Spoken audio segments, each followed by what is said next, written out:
Are you fine? Not scared or panicked? I'm fine. Something like that isn't enough to ruffle my feathers. I was able to ditch that guy no problem. But that does beg the question. Who was it that was following us? When we split up to lose him, it looked like he went after you, Judy. What amazes me more than anything is that you realized that he was following us. I would have never noticed that someone was behind us. Huh. I have eyes in the back of my head. It's going to take more than sulking in the shadows to be able to get to me. Yeah, I suppose so. Your self-confidence is one of the things that I love about you. But is there any reason that someone would want to follow you? Did you piss off any patients or their family members? Well, nothing comes to mind off the top of my head. I'm highly respected by my colleagues, and I'm well loved by all patients I work with. Again, that's not really something that you say about yourself, but that seems to be true whenever I go pick you up. True. We were being followed, but I didn't feel any animosity from his gaze, and there was no aggression in his stance. You truly are something else, aren't you? It was so exciting. That was the first time in my life I've ever been followed. I felt like Jason Bourne. I admit that there was a bit of a thrill in it, but I wish you would understand that it could have been dangerous. I know I may be overthinking things, but you know how much I worry about you. For the foreseeable future, I will be picking you up by car. This isn't up for debate. Come on, I'll be fine. I can defend myself. In a straight fight, I know there's no way you could lose. But if they attacked you from behind with a weapon, then it would be game over. For my own peace of mind, please wait for me to pick you up by car, okay? All right. You were too sweet on me. I can't believe this is happening right before our wedding. I hope this doesn't jinx anything or cause any other problems. That's right. Let's go to your hometown so I can introduce myself to your father. Yeah, my dad is, to put it nicely, a hard-headed, proud blue blood that puts on airs in front of everyone he meets. Nicely? Coming from you, that's quite the burn. It sounds like a great challenge, but I doubt there's a family that wouldn't want me in their family. Again, where you get your self-confidence puts me in awe. But you're right, the rest of my family is already dying to meet you. My father is always going on about upholding the family name and how we should be careful about what kind of people we interact with. It was always embarrassing to hear him go on tirades about it. I just wanted to be a normal kid and enjoy what everyone else was doing. Can you believe that he called us modern-day aristocrats? Wow, that story is cringe. I know, right? I honestly thought about not going to visit him because he can be so pretentious and hard to deal with. Somehow he sniffed out who I was dating and demanded that he see you face to face. A sixth sense or some stupid thing like that, he said. Well, in most cultures, it would be unthinkable not to introduce yourself to the family, especially when we're about to get married. So I'm cool with it. Don't worry too much. You know me. I'll make it work out, and it'll be fine. I know you can get through any situation. I just don't want the experience to leave a bad flavor in your mouth. It's still not too late to pretend we never got his summons and leave him to stew on his high horse. No, we gotta do what we gotta do. I want to do things right. It doesn't matter who the other person is. But we should get to know each other's families. Because marriage is not just the pairing of two people, but two whole families. You're straight a shooter as they come. And of course, you're right again. I suppose I should just sit back and watch the sparks fly as the two most stubborn people I know meet for the first time. Soda and popcorn recorded, uploaded, and went viral. I'll be fine. I'm an adult and I can control myself. Let's just hurry up and meet up at home. You worry too much. Do you want that guy to pick up on my trail again? Oh, geez, no. Yeah, let's go home. Judy, where are you now? Are you okay? Are you hurt? I'm fine. I just went outside for a little bit to cool my jets and clear my mind. Wow, that went far worse than I could have ever imagined. Trying to pour a pot of hot coffee on me was something that even surprised me. Thank God your reflexes are so fast. It's like watching a Jedi in action. You started moving at the same time he began his stupidity. It was like you knew it was coming. It's not that big of a deal. I didn't see him since he was in my blind spot, but I felt that something was off. That only happens right before someone tries to hurt you. I guess that only makes me seem more like a Jedi, right? Yes! That or Spider-Man. That's me. By the way, where are you? I left right after you to follow, but can't see you anywhere. Oh, I'm at a park in front of the forest, sitting on a bench. Come and get me? I'm a bit parched, so can you bring me something to drink on your way? Wait, Willow Park? That's more than a mile away. It's been less than 5 minutes. It's not even a straight line from here. It is if you go through some yards and gardens. Did you really straight shoot it through a mile of residential units? Parkour. My God, you're amazing. Whatever. Hurry up and pick me up. Yeah, sorry. I'll grab my keys and pick you up. Judy, this is Albert's father, Ryan. Mind telling me how you got my WhatsApp ID? That's not important right now, but I know that I can do a lot more than that. From here on out, I will not allow you onto my property a second time. Of course, that includes ever seeing or contacting my son Albert again. Really? You got a valid reason to outcast me?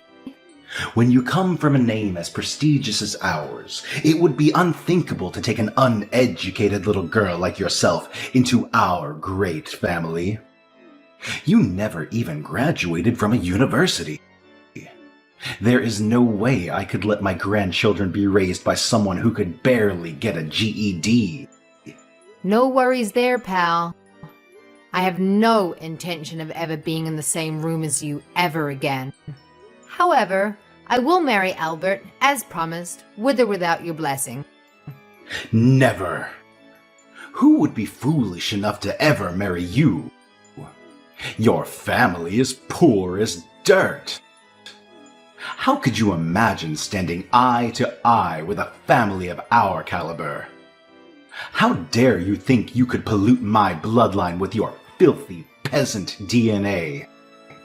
Ooh, them be fighting words, old man. But I couldn't care less about how much you badmouth my family. It's true that my family was not well loved by any means, but we were happy and had all our needs met by parents who loved us. Probably because we didn't have the same idiotic family members spouting off about our special status as a noble family. To be talked to in such a way by the proletariat is insulting to the greatest degree. Boo-hoo. Why don't you go and wind up your country club friends and have them stroke your ego until you feel better? Because an inner-city girl hurt your fragile feelings. Aww. On the other hand, you talk about being from such a great family. But do you walk the walk? In what way are you more successful than a commoner like me? I graduated from an Ivy League school and was immediately hired by a Fortune 500 company. With my achievements, I became the youngest vice president in the company's history. How about that? Does a peon like you have a resume like that? Oh, wow. Truly a credit to your name. With a history like that, you can add trying to pour hot coffee over your son's fiancé, and failing. Man, it's amazing what life throws at you and to see how you react to it. You should be grateful it was just a cup of coffee. I can't stand that not only are you trying to marry out of your class, but you have the gall to talk to me in such a disrespectful tone. I'm not asking you to stand for anything. Albert and I are getting married, so you can just leave me alone. I simply will not allow my son to marry a girl who has never graduated university. Oh, so you're a measure of nobility. Is it proportional to a person's academic achievements? You do understand how dumb and stuck up that sounds when you say it out loud, don't you? Shut your filthy mouth. Don't think you can change your station in life by trying to marry up into our family. Every single person in my family has graduated from university just to show you how much we value education. If you push me any further, I will not be held responsible for what happens to you. Look, I really don't care what you try to do or why you think threatening me is going to scare me off. That only works on your subordinates at work. And on the subject of universities, you do know that I graduated, right? Graduating at 19 years old is what you've said. That is not university. Little girl, that is called community college. You do understand the difference, don't you? One selects for society's future leaders, and the other provides basic courses so the masses don't embarrass themselves in public. You're simply a bad match for my son who's on the fast track for the good life and will bring so much honor to our family. And find a girl worth fighting for. Yes? What are you talking about? The weddings are off as far as I'm concerned, so get an education if you want to have a chance of marrying up for your spotty heritage. I skipped a few grades and finished med school at 19. Like I'd believe that.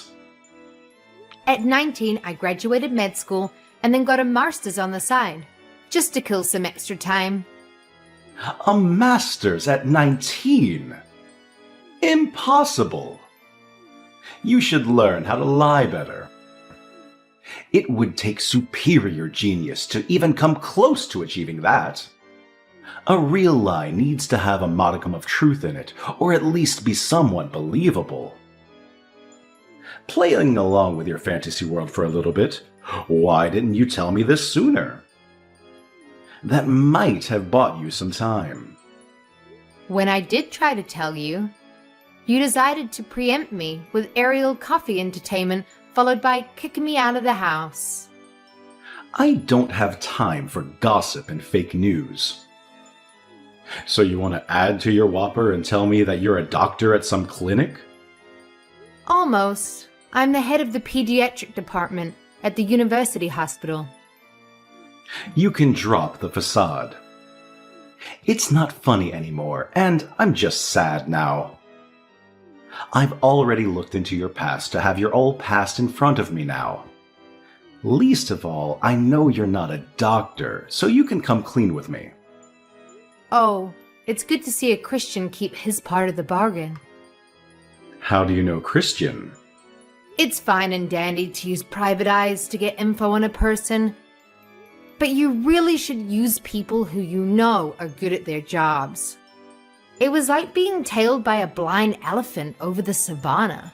It was cute. You can try to hide, but whenever I turned around, there he was. Poor effort. After I got tired of that game, I got behind him and he almost soiled himself when I grabbed him by the collar.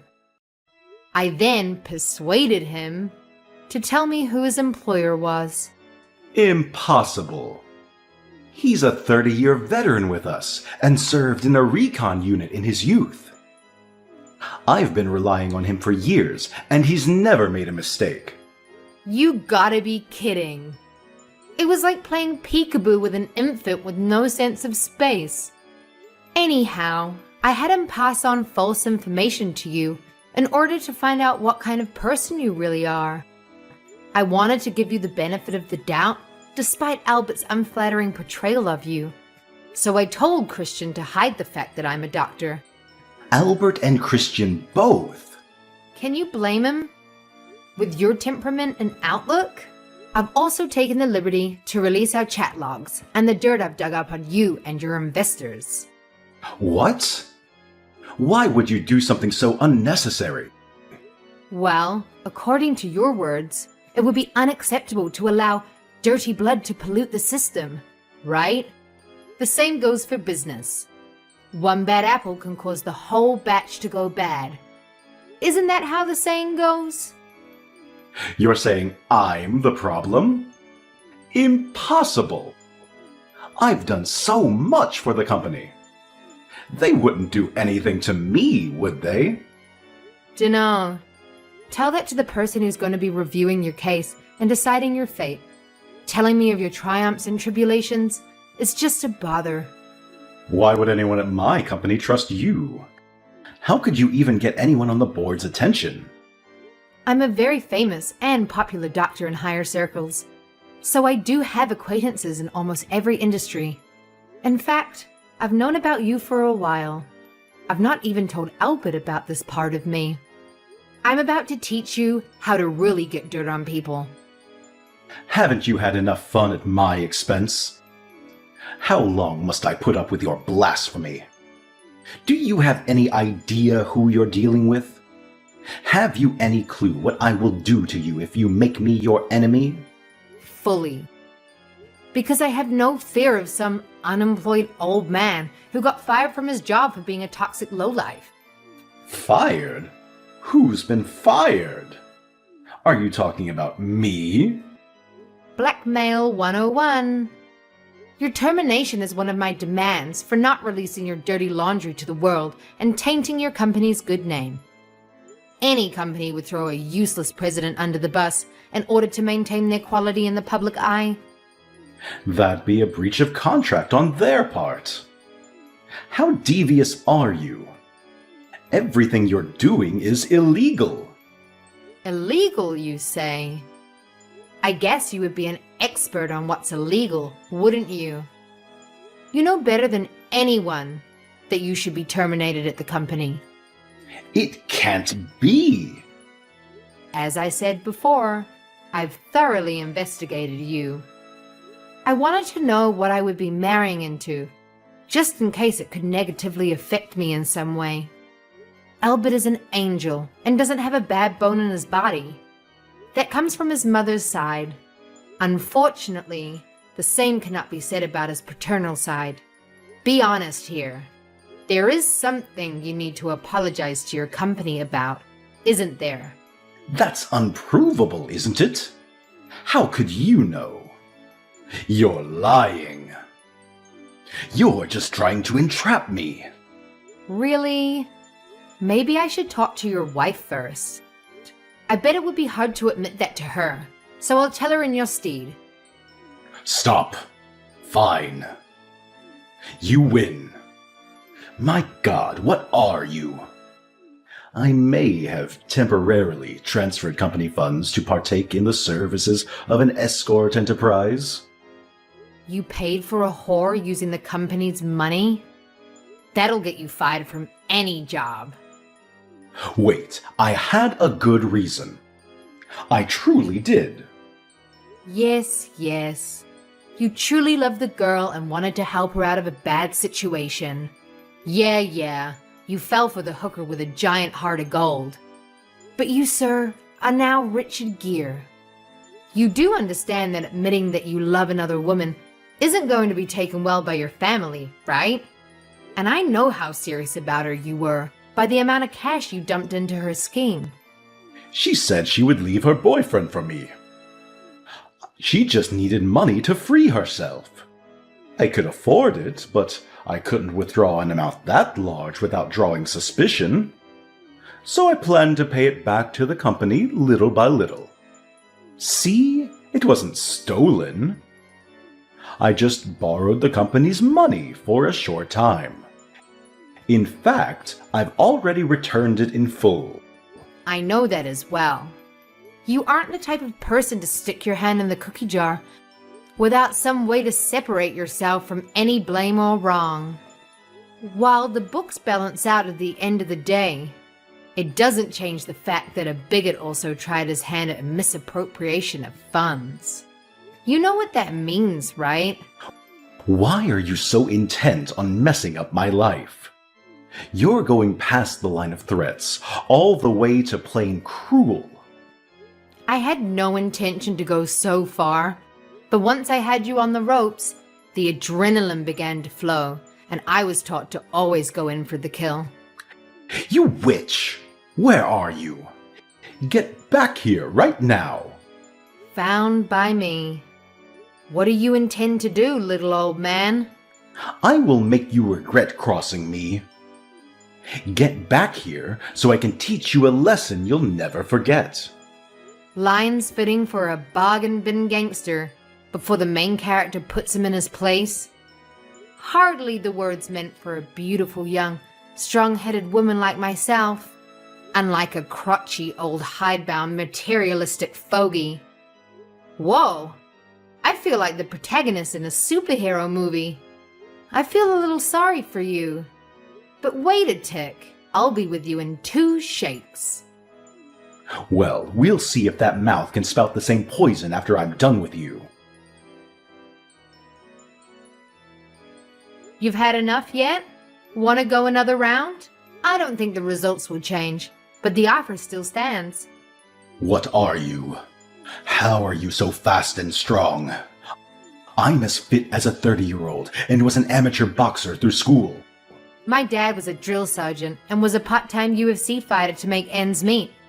Since we could stand, he trained us all in self-defense and self-reliance. A UFC fighter? He pushed his reflexes, hand-eye coordination, and martial arts skills to the absolute limits a human body can handle. That discipline and focus he installed in me ended up helping in school as well. But I did surpass him in middle school and haven't lost to him since. He holds me as his greatest success and still makes me come weekly to spar with him. So, as you can see, I'm not only a genius in academics, but a genius with my fists and feet as well. I only became a doctor because it helps others, pays well, and is relatively easy for me. Hubris much? It's only hubris when you lose. Until then, it's cold confidence. So now you know who I am. I'm a totally different class from you. You still want to cross me? Class? I was born into the most prestigious family in the state. What do you know of class? Wow, you still have a goal to speak of class. Then get ready for spring 1917, comrade. Albert's father, Ryan, was found unconscious on his front lawn after that huge disagreement. I mean, talk about a dramatic scene, right? It was like something out of a soap opera. Anyway, turns out that it wasn't the only thing going on with old Ryan. There was some serious evidence of embezzlement piling up against him too. So you can guess what happened next. His company wasted no time in giving him the boot. Yup, he was quickly and quietly terminated, leaving him high and dry. Now, as if that wasn't enough, all of this was like the final straw for his long-suffering wife. Can you blame her, though? I mean, the guy was not only unconscious on the front lawn, but he was also cheating on her. That's a recipe for disaster right there. So she did what any self-respecting woman would do in that situation. She filed for an immediate divorce. And boy, did she not hold back. She went for the big guns and claimed a huge alimony payment. Good for her, I say. Gotta secure that bag. But wait, it gets even juicier. The rest of Ryan's family, you know, his brothers, sisters, cousins and whatnot, they were absolutely disgusted by Ryan's actions. I mean, who wouldn't be? So they decided to cut him off completely. Can you imagine? They removed him from the family tree like he never existed. Ouch. That's gotta hurt. Meanwhile, here I am, welcomed into the family with open arms. I'm like the golden child, the prodigy daughter-in-law. They love me, and I love them right back. Now let's talk about Ryan's current situation. It's a really sad story, I tell you. He's stuck living in this tiny one-bedroom apartment, working as a night manager just to make ends meet. I mean, talk about a fall from grace. He used to be all high and mighty, preaching about the importance of bloodlines and stuff. And now look at him, scrubbing floors and cleaning up other people's messes. Life has a funny way of teaching lessons, doesn't it? But hey, enough about Ryan. Let's focus on the bright side of things. After all that drama and chaos, Albert and I found each other. We got married and guess what? We welcomed our first child into the world just a year later. It's like a fairy tale ending, you know? Both our families have come around and embraced us with open arms. They've put all that dirty business caused by that bigoted old man behind them. It's all about love and support now. And let me tell you, Albert, he is such a sweetheart. He always praises me, saying that with me, our family has nothing to worry about. And you know what? It makes me feel so good, because he's absolutely right. We've built a strong foundation of love and trust, and nothing can shake us. So yeah, life has its ups and downs, but as long as we have each other, we're unstoppable.